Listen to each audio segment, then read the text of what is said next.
Hey everybody, Jessica Hayes here, founder of the Lockbox Advantage. And we are really just going to talk about the NAR settlement one more time because we are officially going into active territory tomorrow. Tomorrow is August 17th. That's when everything absolutely has to go into place.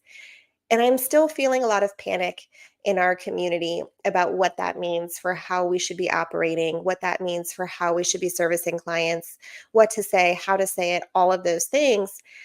I don't think it's that big of a deal. So we're going to break it down today very, very quickly, give you a few scripts to kind of tackle this thing head on, and hopefully feel a little bit more confident as you go in to start your day tomorrow. Hopefully you have a great weekend and none of this is a challenge for you. So first off, for anyone who might be listening and is not 100% sure even what I'm talking about, there was a settlement, okay, that was made back in April from NAR through a class action lawsuit where essentially sellers accused us of price fixing.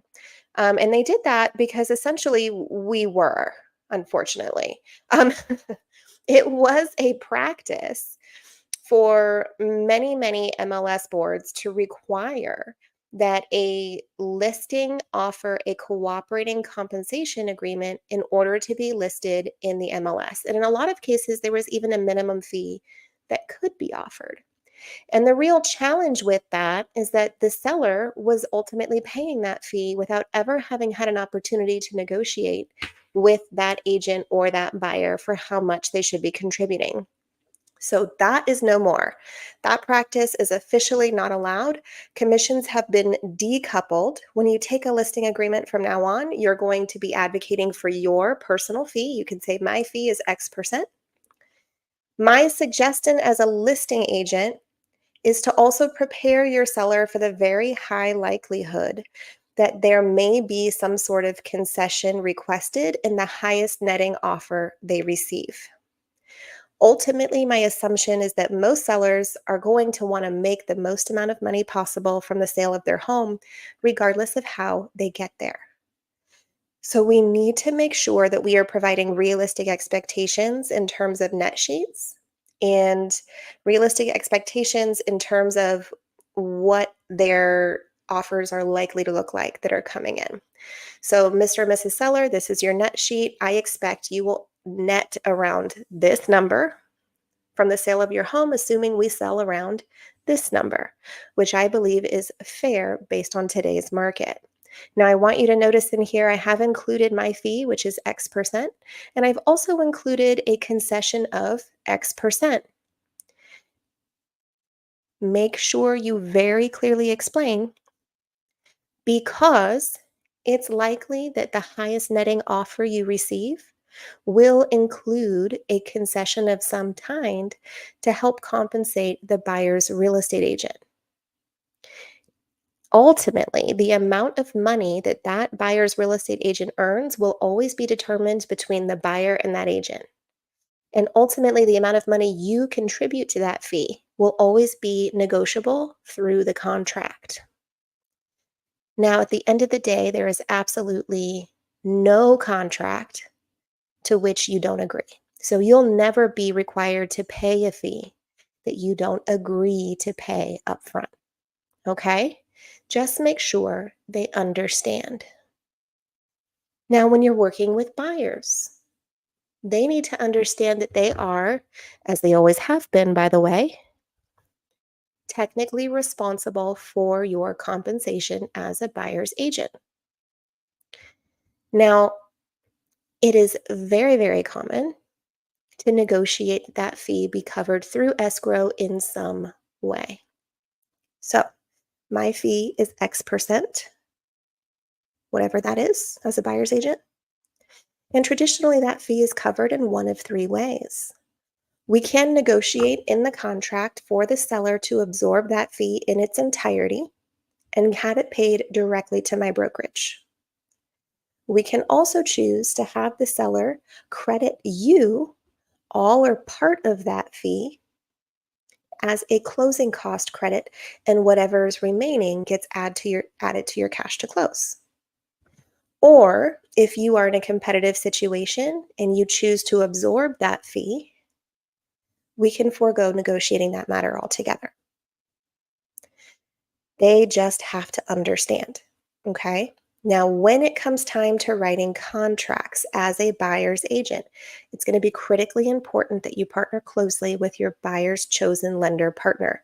You have to make sure that your client understands their cash to close commitment on any offer they're submitting before it goes in front of the seller.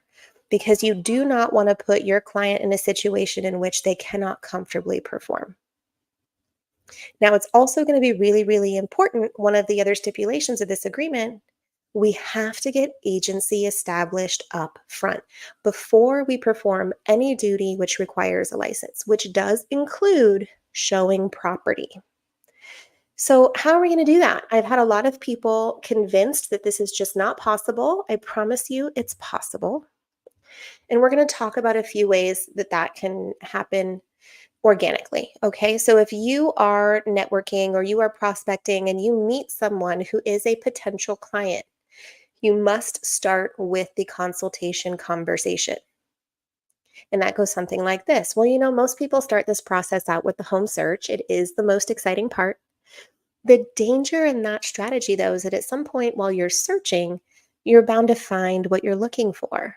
And at that point, after you've fallen in love and you are at your highest possible state of emotion, you're going to end up needing to make some critically important financial decisions. Now, I believe it's in my client's best interest to sit down well ahead of that fallen in love state, just to review the contract, review the process, and really build a plan around that home purchase. Doesn't that make sense? It does make sense. I promise you. Everyone says yes. Fantastic. Get it in the books.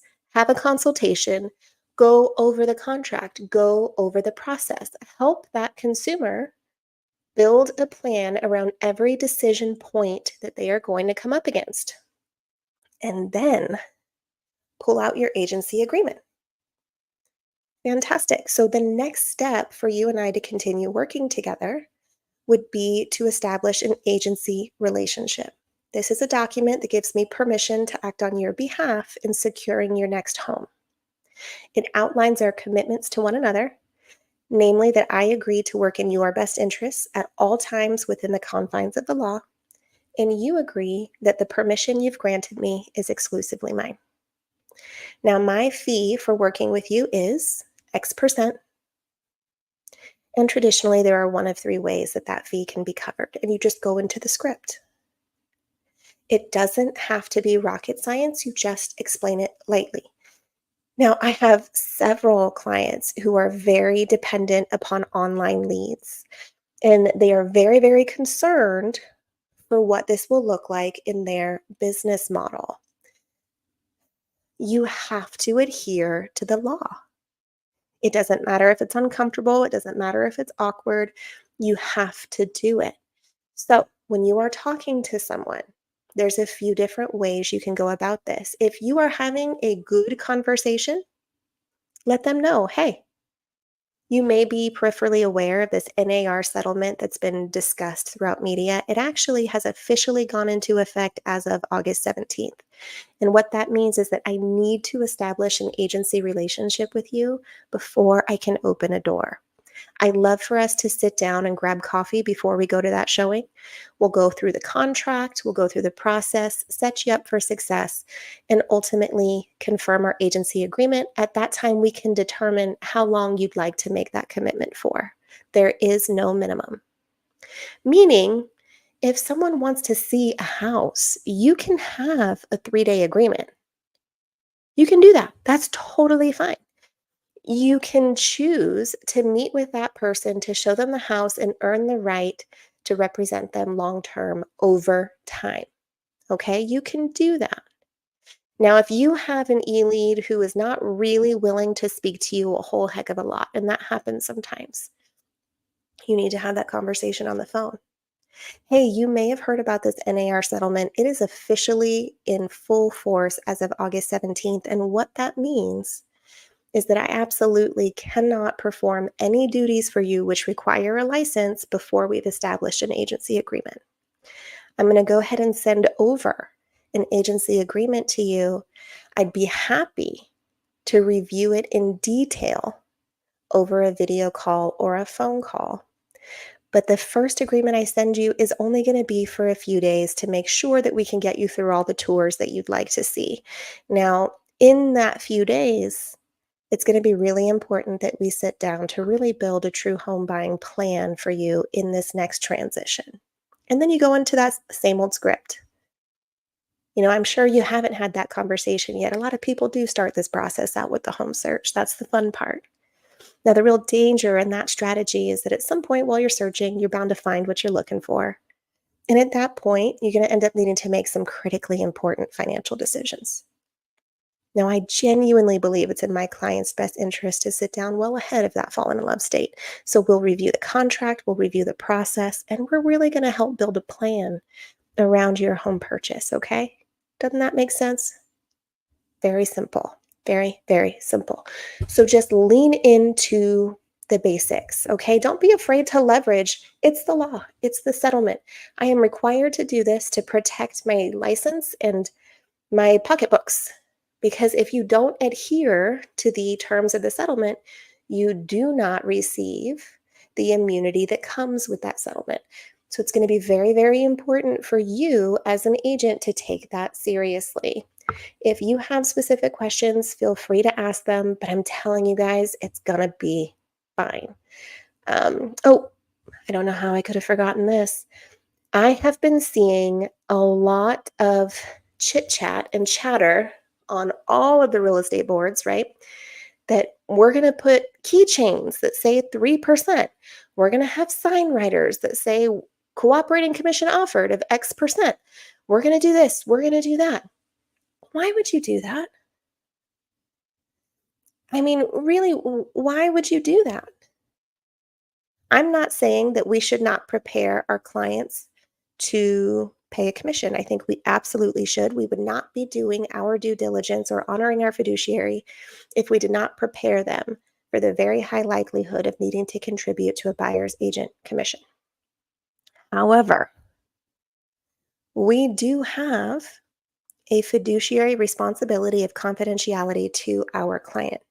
Meaning, if our client says, yes, I'm prepared to pay up to X percent, it is not our position to then say, hey, buyer's agent, we're giving up to X percent.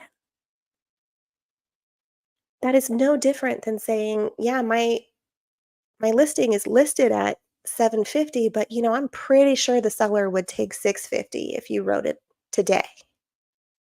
Why would we do that? Because we're more concerned about getting in front of the deal than protecting our client. And that is not okay.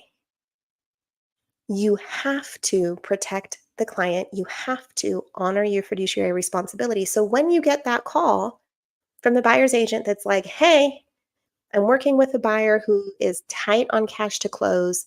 I need to know, are you offering a cooperating commission? The answer is very simple.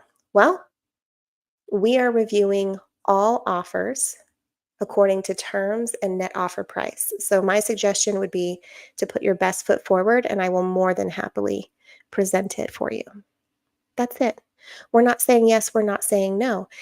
And interestingly enough, I wonder if it puts our seller in an awkward position, or even ourselves as far as false advertising, right? Because if we're out there telling the world we're going to pay 3% and the winning offer doesn't have any commission paid, did we misrepresent what was happening in a way that misled a potential buyer and potentially prevented them from securing a home?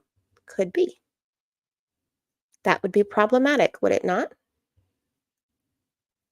Or more importantly, what if the buyer that happens to be writing an offer on your home has a buyer agency agreement with a flat fee of, say, $500, but you advertised that your seller was willing to credit up to 3%. So they have now requested 3% credit that they otherwise wouldn't have asked for. You've cost your client that money by refusing to negotiate through the commission process. Don't be afraid to negotiate. All offers are welcome. We're going to be comparing all offers. based on terms and net offer price. Please put your best foot forward. You know what we're saying there? Yeah, put it in writing. I'll present it. We're going to compare it to everybody else's offer just the same as we would in any other situation. So don't be afraid to be willing to negotiate here. I think the market that we've had in the past, 2, 3, 5 years has been really extraordinary. And we haven't had as much opportunity to negotiate the way we used to, right? We've had such an aggressive seller's market and so many markets that it's very much been okay, this is what we're looking for. You tell us whether you're going to do it or not. They put it in writing, we accept it. I think we're going to be seeing more counters as we go through this, and that's okay. That is our job to facilitate and negotiate through the transaction. So don't be afraid of that piece of it. Be able to confidently say, hey, I'm going to be presenting all offers. I'm going to recommend that my client compare offers based on terms and net offer price. So do me a favor, put it in writing, and I will absolutely present it for you. Plain and simple. All right, guys. With that, I'm going to sign off. I hope you're feeling confident. Do not stress. We're all going to be okay. Have a great one.